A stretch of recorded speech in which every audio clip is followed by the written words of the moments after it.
So today's topic what we are going to discuss is the abolition of the Zamindari system.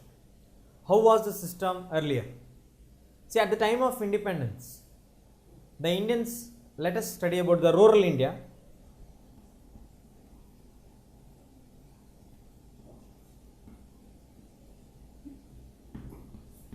As soon as we got independence in 1947, how was the real phase of the Indian families or the farmers?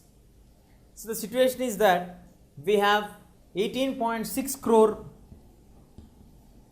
people,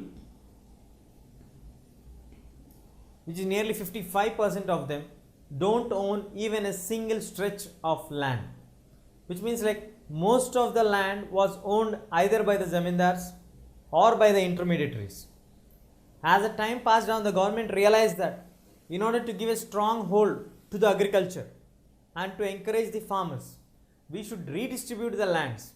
The land laws should be redevised in such a way that the poor and the farmers can get acknowledged towards the lands.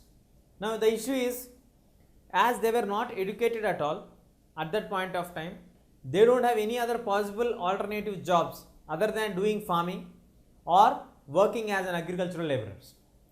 So it is the call for the nation to take some sincere steps to make sure the most of the families who are thoroughly dependent on agriculture should get a piece of land of their own or can be occupying the lands which are owned by the zamindars or the landlords.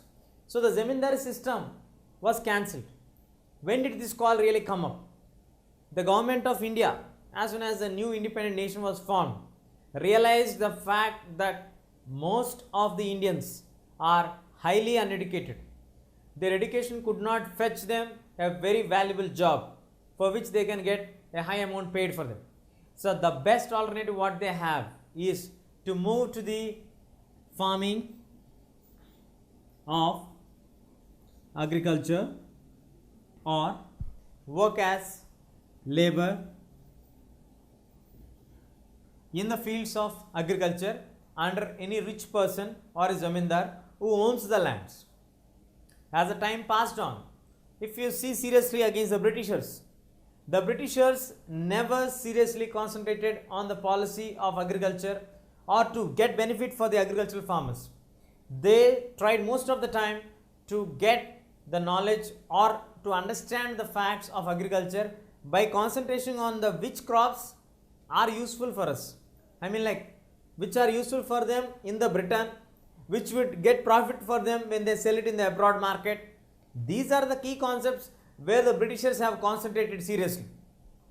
But as the time passed on and we achieved independence, the real phase came out. We need a serious concentration towards the labor. The lands are owned by most of the people who are highly influential in the British government, who used to pay tax for them. So government started to take the lands from the zamindars in order to ensure that it is given redistributed for the poor people.